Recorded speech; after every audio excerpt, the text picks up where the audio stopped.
බුදුදහම කියන්නේ සජීවී දහමක්. ඒ ප්‍රායෝගික දහමක්. බුදුදහම හා සම්බන්ධ සමාජ මතවාද සමාජ ගැටලු පිළිබඳව සාකච්ඡා කරන මේ යතිවර පුවත. යතිවර පුවත.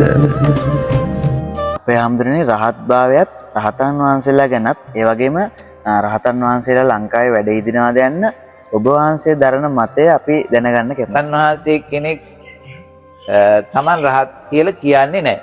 අපේ හාමුදුරනේ වර්තමානයේ කාලීන මතවාදයක් තමයි බුදුරජාණන් වහන්සේ ලංකාවේ ඉපදුනා කියන එක. ඔබ වහන්සේ ඒ පිළිබඳව දරන මතය කුමක්ද? ඒවා විශ්වාස කරන්නේ පුරාවිද්‍යාත්මක කණින්. ආවඩා අයු බොහෝ වේවා. ට්‍රැවල් විත් මధుර YouTube channel එකට ඔයාලව සාදරයෙන් පිළිගන්නවා. අද ට්‍රැවල් විත් මధుර YouTube channel එකෙන් ඔයාලා ගාවට වෙනස්ම මුහුණුවරකින් එන්න හිතුවා.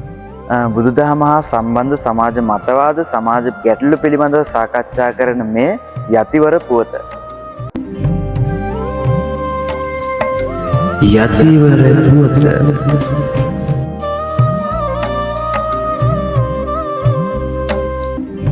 යතිවර පුවතෙන් ලංකාවේ විහාරස්ථානවල වැඩ වාසය කරන යතිවරයන් වහන්සේලා බැහැ දැකලා උන්වහන්සේලාගෙන් අපට ලබා ගන්න පුළුවන් දැනුම ආදර්ශ උන්වහන්සේලාගේ මතවාද සාකච්ඡා කරන වැඩසටහනක් තමයි මේ යතිවර පුවත කියන්නේ.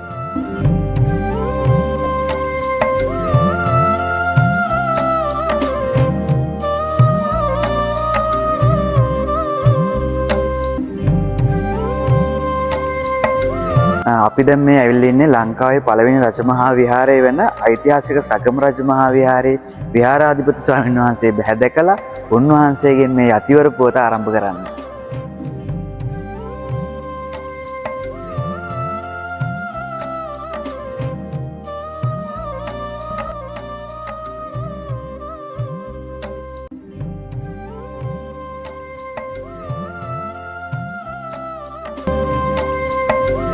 යතිවර පුවත. මේ ට්‍රැවල් විත් මధుර YouTube channel එකේ යතිවර පුවත වැඩසටහන. අද අපි මේ ඇවිල්ලා ඉන්නේ ලංකාවේ පළවෙනි රජමහා විහාරය වෙන ඓතිහාසික සගම රජමහා විහාරයේ විහාරාධිපති ස්වාමීන් වහන්සේ හමු වීමට. මේ ඓතිහාසික සගම රජමහා විහාරයේ විහාරාධිපති නම කියන්නට අවසරයි පූජ්‍යපාද නාපාන ශ්‍රී විජිතාභිදාන ස්වාමීන් වහන්සේ. වහන්සේට ගෞරවපූර්වක ආරාධනා කර සිටිනවා මේ වැඩසටහන. අපේ හාමුදුරනේ මේ වැඩසටහනේ ප්‍රවිෂ්ටයක් විදිහට අපේ හාමුදුරන්ගේ ළමා කාලේ ඒ වගේම පැවිදි ජීවිතය ගැන පොඩි පැහැදිලි කිරීමක් කරොත් ගොඩක් වැදගත් වෙයි කියලා මම හිතනවා. මම ඉපදුනේ මහනුවර දිස්ත්‍රික්කයේ පාතතුම්බර උඩගම්පහ කෝරළේ නාපාන කියන ගමේ. නාපාන ගමේ දෙල්ගහකොටුවේ ගෙදර තමයි අපේ නිවස. මගේ අප්පච්චි ඉදිසි මුදියන්සේලාගේ මුතු බණ්ඩා. අම්මා වික්‍රමසිංහ මුදියන්සේලාගේ පුංචි මැණිකේ. ඉතින් අපේ පවුලේ 5 දෙනෙක් හිටියා. 5 දෙනාගෙන් අන්තිමයා තමයි මම පුංචි කාලේ අපේ අප්පච්චි හොඳ ගොවියෙක් හින්දා අම්මා හොඳ ගෙවිලියක් හින්දා පුංචි කාලේ වෙලේ ඇලේ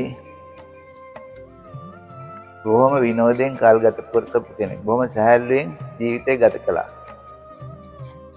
ඒ ගත කරන කාලය තුළදී අපි පුංචි කාලේ ලොකු බලාපොරොත්තු තිබුණේ නැහැ. ඒ වෙලාවට අපි සෙල්ලම් කරා විනෝද වුණා. සමහර විට අහල පහල අපේම ගෙවල් වල මගේ වයසේ අයත් එක්ක බොහොම කිරිදලෙන් සැහැල්ලුවෙන් ජීවිතය ගත කළා. ඊට පස්සේ අවුරුදු 5 දී මධ්‍යාපනය ලබන්න ආරම්භ කළේ වලල කනිෂ්ඨ විද්‍යාලය. දැන් නම් ඒක මහාවිද්‍යාලයක් බවට පත් වෙලා විශාල සංඛ්‍යාවක් ශිෂ්‍යාව ඉගෙන ගත්තා. ඒකෙදි මූලික අධ්‍යාපනය ලැබුණා. මට මතකයි පුංචි කාලේ එකේ පන්තියේ අපේ ගුරුතුමිය මගේ මතකයේ හැටියට සූර්යාරච්චි කියලා ගුරුතුමියක් හිටියා. මායාදුන්නේ කියලා ගුරුතුමියක් හිටියා. මට අයන්න කියන්න මූලික අකුරු පුරුව ඒ ඉස්කෝලෙන් ලැබුණා. එහෙම පන්තියෙන් පන්තියට ඇවිල්ලා අටේ පන්තියට එනකොට මගේ පන්ති බාරව හිටියේ පසු කාලයක කීර්තිමත් පරිපාලන නිලධාරියෙක් වෙච්ච පාලිතැල් කඩුව මහත්මයා. ඊට පස්සේ මගේ මතකයේ තියෙනවා දයානන්ද කියලා ගුරුතුමෙක් එතුමත් පසු කාලීන ප්‍රධාන පරිපාලන නිලධාරියෙක්. ඊට පස්සේ ඒ පන්තියේදීම අපිට බොහොම සමීප ගුරුවරයෙක් හිටියා සමර්ථංග ගුරු මහත්මයා. එතුමා තමයි ඔය අටේ පන්තියේදී ගාක් අපේ ජීවිතවලට සමීප වෙලා අධ්‍යාපනයේ හැඩ ගහන්න උපකාර වුණා. ඊට පස්සේ අටේ පන්තියේ අවසාන වාරයේ මං බලල කනිෂ්ඨ විද්‍යාලයෙන් අස්සෙලා අපේ සගමරාජ මහා විහාරාධිපති වැඩ සිටි අපි නාපාන ශ්‍රී සරණංකරාභිධාන නායක මාහිමිපාණන් වහන්සේගේ අවවාද අනුශාසනා අනුව බූටාවත්ත රජයේ විද්‍යාලයට ඇතුළු වුණා. බූටාවත්ත රජයේ විද්‍යාලේ මාස 3ක් පමණ හිටියේ. ඊට පස්සේ හේරෑට මධ්‍යම මහා විද්‍යාලයේ පැමිණලා උසස් පෙළ දක්වා අධ්‍යාපනය ලැබුවා. ඒ කාලය තුළදී මට මතකයි එච්චර අධ්‍යාපනයට උනන්දුවක් දැක්වේ නැහැ. නමුත් ඒ වකට බෞලාන මහා විද්‍යාලයේ හිටියා කේම් පෙන්නකෝන් කියලා ගුරුතුමෙක්.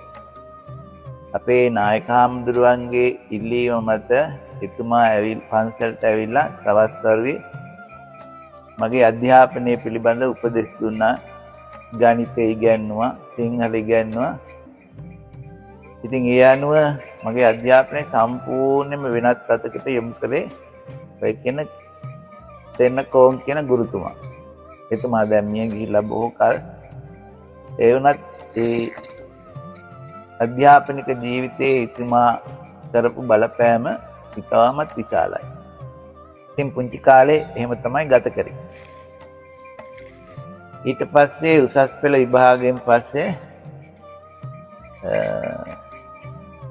අපේ විද්‍යාලයේ ධර්මාචාර්යවරයෙක් හැටියට හිටියා පූජ්‍යපාද නිකහැටියේ සඳදෝ කියලා.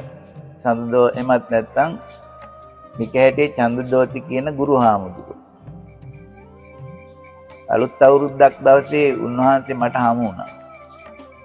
හමු වුණාට පස්සේ පුංචි යෝජනාවක් කරලා තමුසිට මහාන වෙන්න බැරිද? ඒ උන්වහන්සේගේ අදහස අනුව තමයි මගේ පැවිද්දට හිත යොමු වෙන්නේ. ඒ වුණා ඒ අදහස අනුව ඉතා ඉක්මනින් අපේ ගුරු හාමුදුරුවෝ මාව පැවිදි ජීවිතයට පත් කළා. පැවිදි ජීවිතයෙන් පස්සේ තමයි උසස් අධ්‍යාපනය පටන් ගත්තේ. ඒ කාලය තුළදී පේරාදෙණිය විශ්වවිද්‍යාලයෙන් ඒ වගේම බෞද්ධ පාලි විශ්වවිද්‍යාලයෙන් උපාධියකුත් පශ්චාත් උපාධි කීපයකුත් මට ලබා ගන්න පුළුවන් වුණා.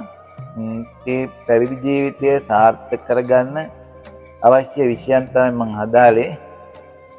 බෞද්ධ අධ්‍යයනය, බෞද්ධ දර්ශනය, තුලනාත්මක ආගම්, සමාජ ප්‍රශ්න වගේ කරුණු කාරණා මුල් කරගෙන ඒ උසස් අධ්‍යාපනය මම ලැබලා ඒ අධ්‍යාපනයෙන් මම කළේ අපේ විහාරස්ථානයේ පැරණි පිරිවෙනක් තියෙනවා.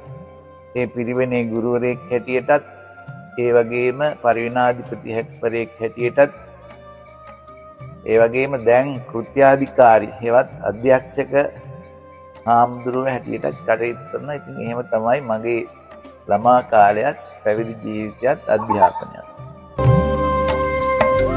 යතිවර පුවත අපේ හැමෝටම ලංකාවේ පළවෙනි රජමහා විහාරයේ විදිහට සැලකෙන මේ ඓතිහාසික සගම රජමහා විහාරයේ විහාරාධිපති ස්වාමින් වහන්සේ විදිහට මේ සගම රජමහා විහාරය ගැන පොඩි සඳහනක් කරොත් ගොඩක් වැදගත් වෙනවා. ලංකාවේ විහෙර විහාරස්ථාන රාශියක් තියෙනවා. ඉතින් මේ විහෙර විහාරස්ථාන වන්දනා කරන්න ගිය වැලිවිට සරණංකර සංඝරාජ මහානායක හාමුදුරුවන්ගේ ශිෂ්‍යෙක් එතුමා මේ පැරණි විහාරස්ථාන වන්දනාමාන කරන්න පටන් ගත්තා.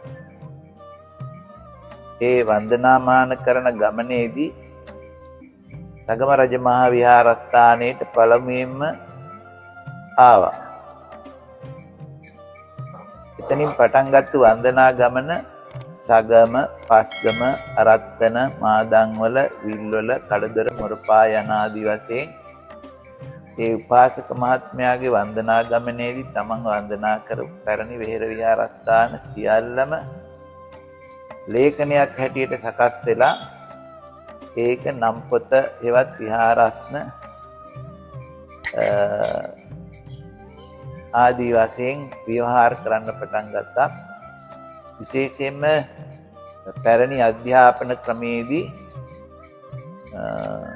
අත්පොත් දබන දරුවෙක් කටහුරු කරගන්න, උච්චාරණය හුරු කරගන්න මූලික වශයෙන් භාවිතා කරපු පොතක් තමයි නම් පොත. ඉතින් මේ නම් පොතේ මුලටම සඳහන් වෙලා තියෙන්නේ මම හිතන්නේ නම් මට වැටහෙන විදිහට නම් ඕනෑම ලේඛනයක් පටන් ගන්නකොට හොඳ ගණයකින් පටන් ගන්න ඕන කියලා කාව්‍ය කරණයේදී තියෙනවා. ඒ නිසා සයන්නෙන් එන සගම රජමහා විහාරයෙන් පටන් ගත්තා වෙන්න පුළුවන්. හැබැයි මේ අදහසක් පමණයි. මීට එහා යම් කිසි දෙයක් මේ තුල කියන්නත් පුළුවන්. සගම, පස්ගම, අරත්තන, මාදන්වල, විල්වල, කඩදර කියපුවාම මේ විහාර නාමාවලියේ ඒ මුල්ම මොරපාය දක්වා තියෙන ඒ භූමි ප්‍රමාණය එහෙමත් නැත්නම් පරිපාලන කොට්ටාසය හඳුන්වන්නේ පාතේවැහැට සහ උඩහේවැහැට කියලා. පැරණි ක්‍රමයට නම් එගොඩතිය මෙගොඩතිය කියලා. ඒක නිසා මේක යම් ආකාරයක කඩින් පොතක් සීමා නිර්ණයක් වෙන්නත් ඉඩ තියෙනවා. කෙසේ නමුත් මේ පිළිබඳව අදහස් ප්‍රකාශ කරන්න පුළුවන් ස්ථිර අදහසක් දක්වන්න පුළුවන් කමක් නැහැ. ඒ විහාරස්ථානවල පැරණි ග්‍රාමීය සංස්කෘතිය, ඒ වගේම පැරණි ශිෂ්ටාචාරය, පැරණි පුද පූජා, සිරිත් පිරිත්, කතා බහ ඒවා සියල්ලකගේම ලක්ෂණ, පැරණි ලක්ෂණ අත්දක්වාම රැඳිලා තිබෙනවා. ඒක නිසා සගම රජමහා විහාරයේ ඒ අවට ගම්වලත් ප්‍රදේශය තුලත් ඒ සංස්කෘතිය ක්‍රියාත්මක වෙනවා. ඒක නිසා ගවේෂණය කරන කෙනෙකුට මේ ප්‍රදේශය ගැන, විහාරස්ථානය ගැන තවත් බොහෝ කරුණු හොයන්න තියෙනවා, ඉගෙන ගන්නත් තියෙනවා. ඒක ඒ පිළිබඳව විද්‍යාර්ථීන්ගේ අවධානය යොමු වේවා කියලා මම ප්‍රාර්ථනා කරනවා, ඉල්ලා හිටිනවා. යතිවර පුවත.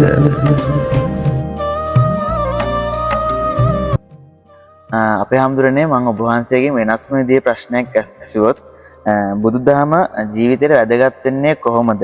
ඒ වගේම මිනිසාගේ විවිධ අවදීන් වලදී මේ බුදුදහම ජීවිතේට සම්බන්ධ කරගන්නේ කොහොමද? ඒ කියන්නේ අපේ හැමදෙරනේ උදාහරණයක් වශයෙන් ළමා කාලයේ, ඒ වගේම තරුණ අවදියේ, වැඩිහිටි අවදියේ මේ බුදුදහම ජීවිතේට සම්බන්ධ කරගන්න ආකාරය අපිට පොඩි සඳහනක් කරොත් හොඳයි කියලා හිතෙනවා.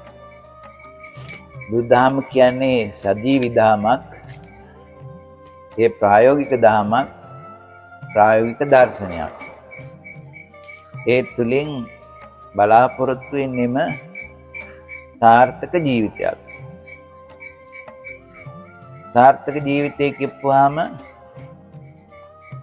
ප්‍රධාන වශයෙන් ආර්ථික පැත්ත, සදාචාරාත්මක පැත්ත, ඒ වගේම ජීවිතයේ අවසානයේදී ඒ පුද්ගලයා මනසින් තෘප්තිමත් ඒ වගේම සෑහීමකට පත් ජීවිතයක් පුද්ගලයෙක් බවට පත් වෙන්න ඕන. ඉතින් ඒ අනුව කුඩා කාලයේදී නවීන අධ්‍යාපන ක්‍රමය අනුව මානසික වර්ධනය ඒ අවස්ථාවට උචිත අධ්‍යාපන ක්‍රම අධ්‍යාපන ආයතන වර්තමානයේ ලෝකේ පුරාමත් අපේ රටේ තියෙනවා. ඒ අධ්‍යාපන ක්‍රමයේ තුල මූලික වශයෙන් වෙලා තියෙන්නේ දරුවෙක්ගේ ජීවිතය සාර්ථක වෙන්න අවශ්‍ය මානසික වාතාවරණය පෙර පාසල් වයසේදී පාසල් වයසේදී ඒ වගේම තරුණ වියට එළඹෙන අවස්ථාවේදී තරුණ වියේදී ඒ කාලය තුළදී දරුවාගේ මනස හැඩගස් ගන්න අධ්‍යාපන ක්‍රම නවීන ක්‍රම තිබෙනවා. බුදුදහමේ පැරණි අධ්‍යාපනයේ ක්‍රමයේ තුල ධර්මයේ පෙන්වු කරන යහපත් මානසිකත්වයකින් යුක්ත දරුවෙක් හදාගන්න විදිය. බුදුරජාණන් වහන්සේ ළඟටපත් වෙච්ච ආපු චුල්ලපන්තක හාමුදුරුවෝ ප්‍රතික්ෂේපිත ශිෂ්‍යෙක්. අපේ වචන වලින් කියනවා. ඉගෙන ගන්න බෑ, කටපාඩම් කරන්න බෑ.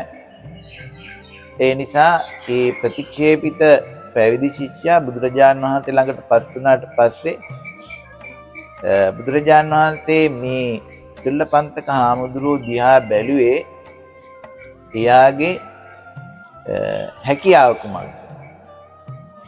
එයා මොන වගේ කෙනෙක්ද කියලා හඳුනාගත්ත බුදුරජාණන් වහන්සේ ඒ පොඩි ස්වාමීන් වහන්සේට සුදුසු කමඨාණක් දුන්නා. එතන උන්වහන්සේ බැලුවේ ශිෂ්‍යයාගේ මානසිකත්වය. පොන්චි කමඨාණකින් උන්වහන්සේ සාර්ථක ශිෂ්‍යෙක් බවට පත් වුණා. ඊළඟට උන්වහන්සේට පුංචි දරුවෙක් හම්බුණා. අපි කවුරුත් දන්න සෝපාක කියන පුංචි දරුවා. සෝපාක දරුවා බුදුරජාණන් වහන්සේ හඳුනාගත්තා. බොහොම දක්ෂ බුද්ධිමත් දරුවෙක්. හැබැයි එයාගේ පෞල් පරිසරය කරදරකාරී. මේ බුද්ධිමත් දරුවා බුදුරජාණන් වහන්සේ ළඟට පැමිණුණාට පස්සේ උන්වහන්සේ අවබෝධ කරගෙන පොන්චි ප්‍රශ්න 10ක් ඇහුවා. අවුරුදු 7 මේ දරුවා. මේ සෝපාක දරුවා මේ ප්‍රශ්න සියල්ලටම බොහොම සාර්ථක පිළිතුරු 10ක් දුන්නා.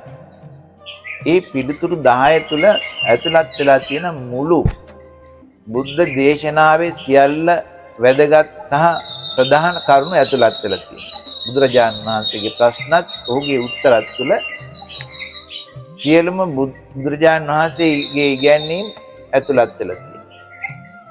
ඒක නිසා තවත් උදාහරණ බොහෝ තියුණත් ශිෂ්‍යෙක් හඳුනාගෙන ඒ ශිෂ්‍යයාට નિયમિત අධ්‍යාපනය ඔහුගේ දක්ෂතාවයන් හඳුනාගෙන කටයුතු කරන්න අපේ අධ්‍යාපනයේ සකස් විය යුතුයි කියන එක බුද්ධ දේශනාවේ බුද්ධ ශාසනය තුලත් තියෙනවා කියන එක අපි හොඳට අවබෝධ කරගන්න ඕනේ.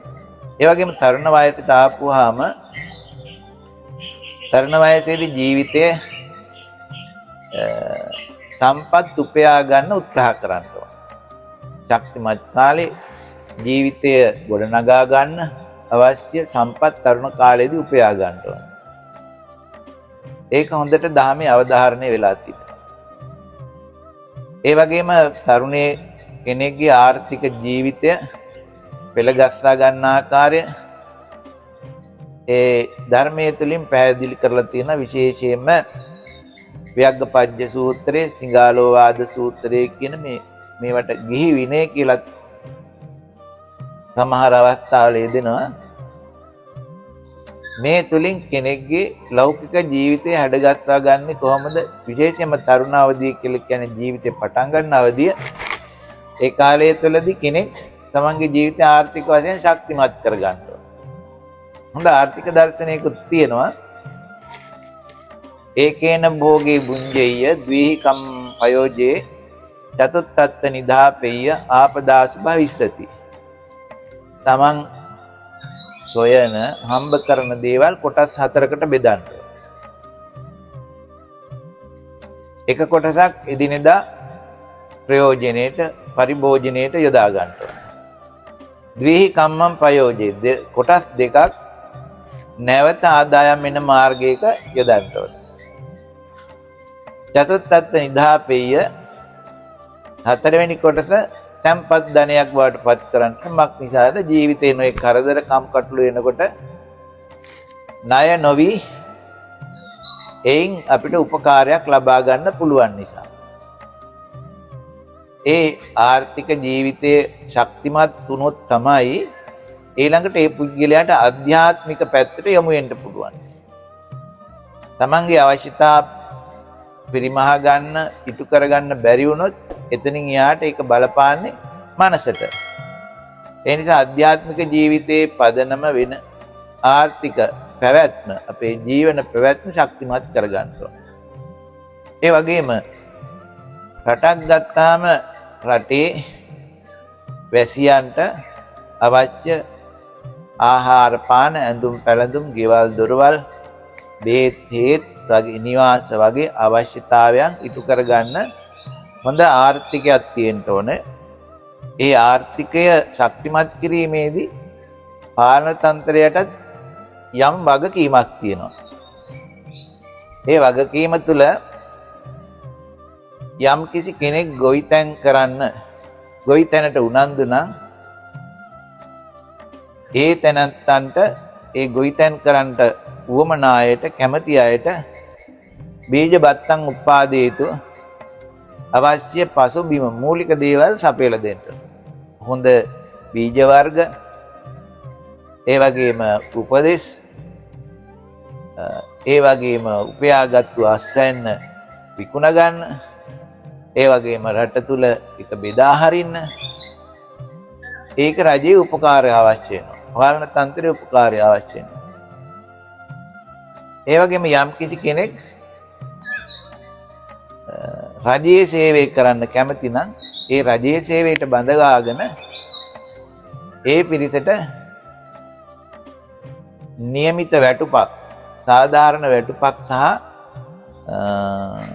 සේවකයාගේ ආරක්ෂාව සුබ සාධනේ රජය විසින් සලසලා දෙන්න ඕන. ඒ වගේම යම් කිසි කෙනෙක් ව්‍යාපාරයක් කරන්න කැමති නම් රජයේ වගකීම තමයි ඒ ව්‍යාපාරයට අවශ්‍ය මූලික ධනය පාබතන් උපාදේතු. පාබත කියලා කියන්නේ ප්‍රාග් ධනය ලැබලා දීලා ඒ අය උනන්දු කරන්න ඕන. මේ වගේ ආර්ථික ජීවිතය පුද්ගලයා තුළ ශක්තිමත් වෙනකොට ඒ තුළ තව කාරණයක් ඉස්මතු වෙනවා. මොකද මිනිස් సంతානය කියලා කියන්නේ ආසාවෙන් පිරිච්ච එකක්. ඒ නිසා කාලෙන් කාලයට අවශ්‍යතාවයන් වැඩි වෙනවා. මේ මෙතෙන්දී අපිට මේ බෞද්ධ දර්ශනය තුළ පැහැදිලි කරනවා ලද දෙයින් සතුටු වීම. ඒ වගේම පරිත්‍යාගය වගේ ගුණධර්ම තුලින් අර ආර්ථික ජීවිතේ පාලනය කරන ස්වභාවයකුත් තියෙනවා. ඒ නිසා පුද්ගලයේ ජීවිතේ හැම පැත්තකම බුදුදහම අනුව ජීවත් වෙන්න පුළුවන්, කටයුතු කරන්න පුළුවන්. ඒ තුල ඇති වෙන ප්‍රශ්න විසඳා ගන්න පුළුවන්කම තියෙනවා. ඒක නිසා බුදුදහම අධ්‍යාත්මික සංවර්ධනයේ සඳහා පමණක් නෙවෙයි ලෞකික සාර්ථකත්වයේ තුළින් අධ්‍යාත්මික සංවර්ධනයේ සාර්ථක කරගන්න පුළුවන් මඟ පෙන්වීමක් දහම තුළ තියෙනවා කියන එක සිහිපත් කරන්න පුළුවන්.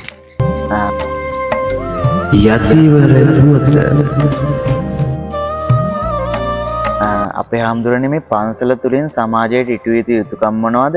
ඒ වගේම ස්වාමින් වහන්සේලාගෙන් සමාජයට ඉටු යුතු වගකීම් මොනවද කියලා අපිට පොඩි සඳහනක් කරොත් අපිට ගොඩක් වැදගත් වෙයි කියලා මම හිතනවා. පන්සල කියන්නේ පැරණි කාලේ නම් ගමේ මධ්‍යස්ථානය. ඒ තුලින් අධ්‍යාපනය අධ්‍යාත්මික සංවර්ධනය වගේම ගමේ සාමය පොදු කටයුතු වගේ කාරණා කටයුතු රාශියක් සිද්ධ වුණා. කාලෙන් කාලයට වෙනස් වෙලා ඇවිල්ලා අපි දැන් පුංචි තැනක හිර වෙලා ඉන්නවා. ඒ කියන්නේ ස්වාමීන් වහන්සේ දානෙට අවමගුලට වගේ පුංචි කාර්යභාරයන් දෙකකට තුනකට සීමා වෙලා තියෙනවා. නමුත් පන්සල තුලින් විශාල සේවයක් කරන්න පුළුවන්. පන්සල තුලින් මිනිසුන්ගේ ජීවිතවලට උපකාර කරන්න පුළුවන්. මොකද බුදුරජාණන් වහන්සේ පළවෙනි රහත් 69 අමතලා දේශනා කරේ බහුජන හිතාය බහුජන සුඛාය අත්තාය හිතාය සුඛාය කියන අවවාදේ. බහුජන කිව්වම බොහෝ දෙනෙක්ගේ එක පැත්තක් නෙවෙයි. කෙනෙක්ගේ ජීවිතේ පුද්ගලික ගැටලුවක් ඇති වුණොත් ඒකට ස්වාමින් වහන්සේට ධාර්මිකව මැදිහත් වෙලා උපදෙස් දෙන්න පුළුවන්. ඒ වගේම මිනිසුන්ගේ ආර්ථික ප්‍රශ්නවලදී ධාර්මික මඟ පෙන්වීමක් කරන්න පුළුවන්. මට මතකයි වැඩ සිට අපවත් වී වදාළ මඩිගේ පඤ්ඤාසීහ මහා නායක මාහිම්පාණන් වහන්සේ උන්වහන්සේ නිතර පුවත්පත්වල ලිපි ලිව්වා. ඒ ලිපි වල බොහෝ විට ඇතුළත් වෙලා තිබුණේ මේ පන්සලෙන් ස්වාමින් වහන්සේගෙන් ඉටු වෙන්න ඕනේ කාර්යභාරය. ඒ ලිපි සහ ඒ දේශනාවල ඇතුළත් වෙලා තිබුණා ස්වාමින් වහන්සේ කෙනෙක්ගෙන් පන්සලෙන් ඉටු වෙන්න ඕනේ කරුණු කාරණා. ඒ වගේම රටට උචිත ආර්ථික දර්ශනයක්. ස්වාමීන් වහන්සේ කියන්නේ ගමේ බොහෝ දෙනෙක් උන්වහන්සේගේ අවවාද අනුශාසනා පිළිගන්න කැමති. ඒ නිසා පන්සලේ හාමුදුරුවෝ පල්ලියේ පියතුමා මිනිසුන්ගේ ජීවිතවලට හරි ළඟයි. ඒ නිසා මිනිසුන්ගේ හිත්වලට ලං වෙන්න මිනිසුන්ගේ හිත්වලට ලං වෙලා ඕනෑම වයසක කෙනෙකුට දරුවෙකුට තරුණයෙකුට වැඩිහිටියෙකුට කාන්තාවකට පිරිමියෙකුට ඕනෑම තරාතිරමක කෙනෙක්ගේ සිත්වලට ලං වෙලා ජීවිතවලට ලං වෙලා ඒත්තන් හදන්න පුළුවන්කම තියෙනවා. බොහෝ වෙලාවට අපි පන්සල් වල ගොඩනැගිලි වලට සහ චිත්‍ර වලට පිළම වලට මුල් තැන දුන්නත් මන්නම් අදහස් කරන්නේ බහුජන හිතාය බහුජන සුඛාය අධ්‍යාත්මික වශයෙන් දියුණු කරනවා වගේම ඒ ඇත්තන්ගේ ජීවිතවලට ලං වෙලා උපකාර කරන්න පුළුවන්.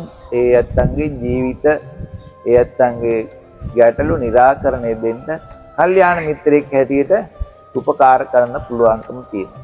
හැබැයි ඉතින් මේමත් එකක් තියෙනවා. ගම තුළ ජීවත් වෙනකොට භික්ෂුන් වහන්සේ කෙනෙක් හරි මධ්‍යස්ථ කෙනෙක් වෙන්න ඕනේ. දේශපාලනය හෝ වෙනත් පැත්තකට යොමු නොවෙච්ච ගමේ ජීවත් වෙනකොට ඒ ගෞරවනීයත්වය රැකෙන විදියට භික්ෂු චරිතය පූර්ව ආදර්ශයක් බවට පත් වෙන්න ඕනේ. ඒකට හුඟක් ප්‍රශ්න විසඳ ගන්න පුළුවන්. හුඟක් උපකාර කරන්න පුළුවන් බොහෝ මිනිසුන්. බහුජන සුඛාය මං අදහස් කරන්නේ එහෙමයි. යතිවර දුවත අපේ හැමදෙරේ අපි බුදුදහම ඉගෙන ගැනීමේදී අපි බුදුවරුන් පිළිබඳව සංකල්පයක් ගෙන ගන්න. ඒත් මේ පිළිබඳව සරල අදහසක් අපි දැනුවත් වෙලා නැහැ. ඒ නිසා ඔබ වහන්සේගේ වචනයෙන් අපිට මේ පිළිබඳව සඳහනක් කරොත් නැත්නම් පැහැදිලි කරොත් හොඳයි කියලා මම හිතනවා.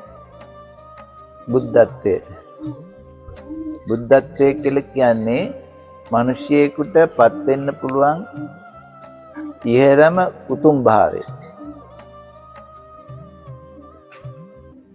ඒ කියන්නේ බුද්ධ කියන වචනේම තේරුම බෝධේතිති බුද්ධෝ. සියලු දේවල් අවබෝධ කරගත්තා කියන අර්ථයෙන් බුද්ධ කියලා පාලියේ විස්තර කරනවා. ඒ අනුව ඉන්දියාව කියලා කියන්නේ බොහෝ චින්තකයන් පරිේශකයන් බිහි වෙච්ච භූමියක්. ඒ නිසා කාලෙන් කාලයට මිනිස් සමාජය තුළ චින්තන විප්ලව ඇති වෙනවා. ඒ චින්තන විප්ලවවල ප්‍රතිඵලයක් හැටියට තමයි ශාස්ත්‍රවරු බිහි වෙන්නේ. උදාහරණයක් හැටියට ඉන්දියාව ගත්තාම බුද්ධ කාලීන සමාජය තුළ ලොකු සමාජ අසාධාරණයක් තිබුණා. ඒ වගේම ආගමික වශයෙන් පිබිදීමක් තිබුණා. මිනිස්සු ඉපදෙන්නේ ඇයි? මිනිස්සු පවතින්නේ ඇයි? මේ ලෝකයේ ඇති වුණේ කොහොමද? මේ වගේ ප්‍රශ්න රාශියක් ගොඩනගෙනවා.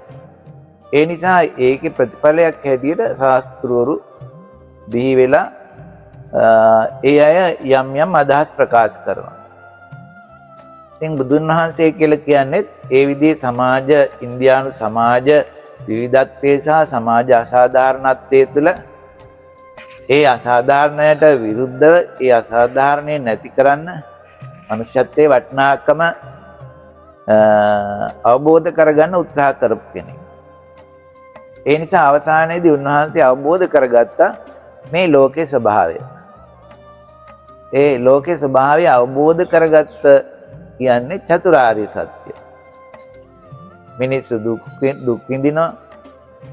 මිනිස්සු දුකින් පීඩාවටපත් වෙනවා. ඒකට හේතුව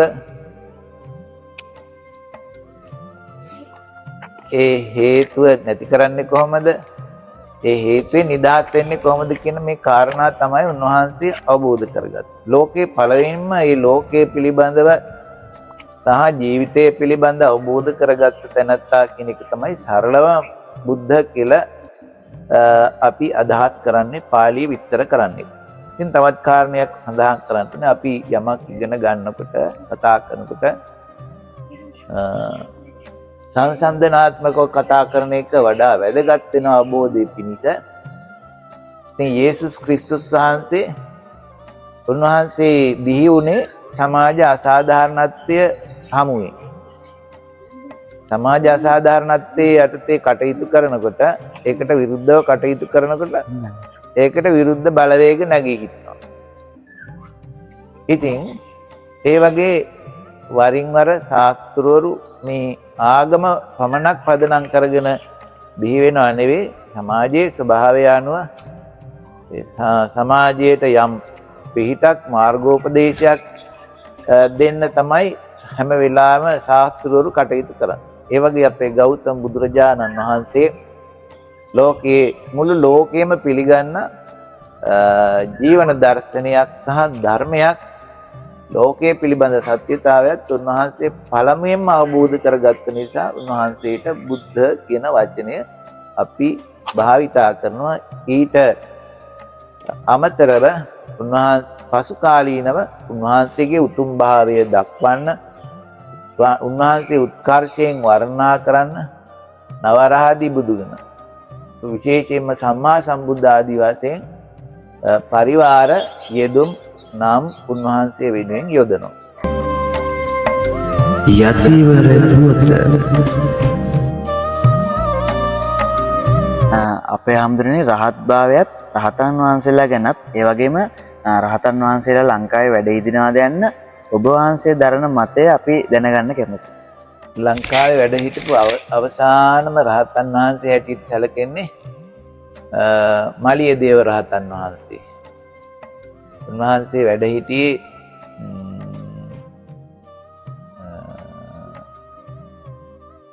වට්ටාරම රජමහා විහාරයේ. ඉතින් මේ රහත් භාවය කියන එක එච්චර ලාභ එකක් නෙවෙයි. රහත් භාවය කියලා කියන්නේ මිනිසියෙකුට පත් වෙන්න පුළුවන් ඉහළම தත්ත්වය.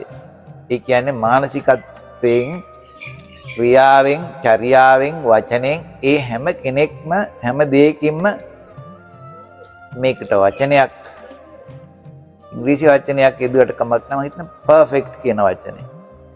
එතනින් එහාට ආයේ හොඳක් නැහැ. හොඳේ අන්තිම එක තමයි රහත් භාවය කියලා. හැබැයි මේ රහතන් වහන්සේගේ තුල රහතන් වහන්සේ කෙනෙක් තමන් රහත් කියලා කියන්නේ නැහැ. බැරි වෙලාවත් රහත් නැතුව රහත් කියනවා නම් යම් කිසි කෙනෙක් ඒක පරාජිකාවක්. ඒ කියන්නේ භික්ෂුන් වහන්සේ කෙනෙක්ගේ භික්ෂුත්වේ නැති වෙන කරුණු හතරක් තියෙනවා. එයින් එකක් තමයි උත්තරී මනුෂ්‍ය ධර්ම ප්‍රකාශ කිරීම. උත්තරී මනුෂ්‍ය ධර්ම කියලා කියන්නේ සෝවාන්, සකෘදාගාමි, අනාගාමි, රහත් කියන මාර්ග සහ මාර්ගඵල. මේවටපත් වෙන එක බෞද්ධ ප්‍රතිපදාවේ කවුරුත් බලාපොරොත්තු වෙන කාරණයක්. නමුත් ඒක මිලට ගන්නට හෝ බලෙන් ගන්නට හෝ තමා විසින්ම ප්‍රකාශ කර ගන්නට හෝ බෑ. භික්ෂුන් වහන්සේ කෙනෙක් කිව්වත් උන්වහන්සේගේ භික්ෂුත්වය නැති වෙනවා. ගිහියෙක් එහෙම ප්‍රකාශ කරොත් ඒ වගේ පංච ආනන්තරි පාප කර්මයකටත් වඩා භයානක පාපයක් වේ. ඒක නිසා ලංකාවේ රහතන් වහන්සේලා වැඩ හිටිනවාද නැද්ද කියන එක කියන්න බෑ. මොකද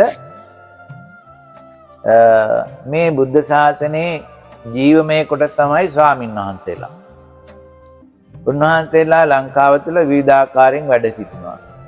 ග්‍රාමවාසී ස්වාමීන් වහන්සේලා, වනවාසී ස්වාමීන් වහන්සේලා.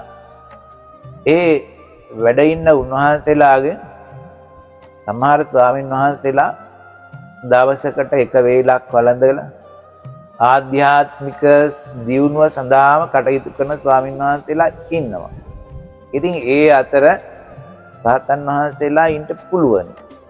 හැබැයි උන්වහන්සේලා එළියට ඇවිල්ලා මාධ්‍යවල එහෙමත් නැත්නම් ප්‍රසිද්ධියේ ප්‍රකාශ කරන්නේ නැහැ මම රහතන් වහන්සේ කෙනෙක් කියලා.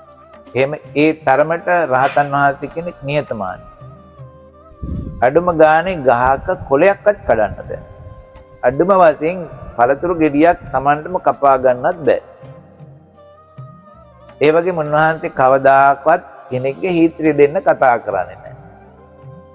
ඒක නිසා මේ රහත් භාවය කියන එක අති උතුම් එකක්. ඒ උතුමන් වහන්සේලා ලංකාවේ පමණක් නෙවෙයි ලෝකේ කොයි කාලෙත් වැඩ සිටින්න පුළුවනි. ලංකාවේ වැඩ සිටිනවාද කියන කාරණය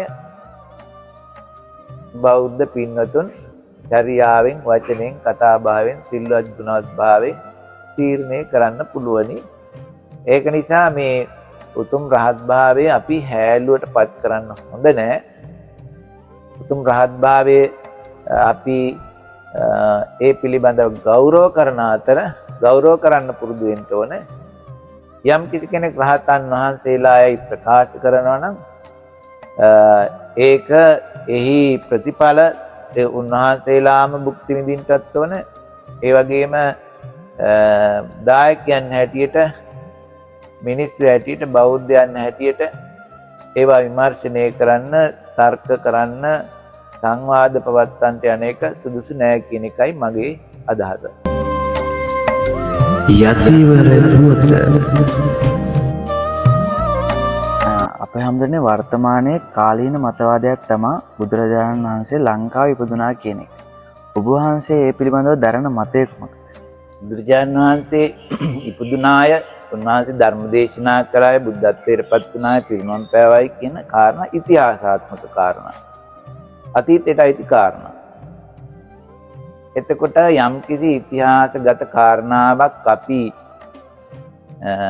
ඒවා විශ්වාස කරන්නේ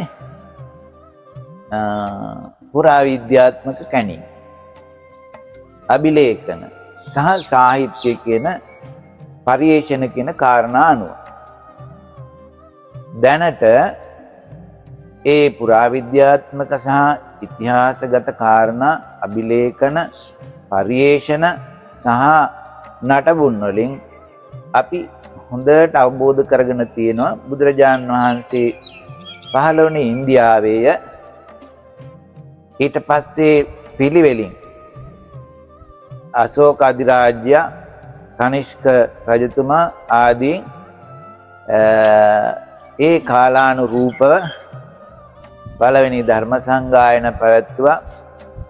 ඒ වගේම දෙවෙනි ධර්ම සංගායනාව පැවැත්වුවා. තුන්වෙනි ධර්ම සංගායනාව පැවැත්වුවා. මිහිඳු මහරහතන් වහන්සේ ලංකාවට බුදුදහම ගෙනාවා. ඒ උන්වහන්සේ ගෙනාවු බුදුදහම සහ බෞද්ධ සංස්කෘතිය ලංකාව පුරා පැතුරුණා කියන කාරණාව ඒ